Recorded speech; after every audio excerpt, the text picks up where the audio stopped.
Ito na mga idol, hamunin ko si Mrs. Punong Braso. Kasi laki ng braso niya eh. Titignan ko kung sino mas malakas sa amin dalawa.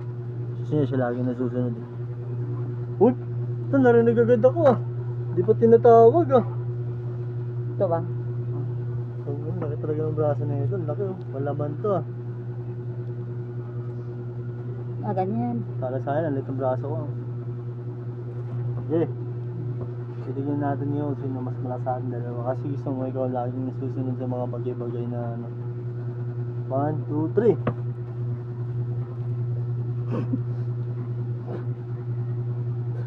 Ang lakas oh. Todo mo na yan? Pa sa kalat yun ah. Todo mo na yan?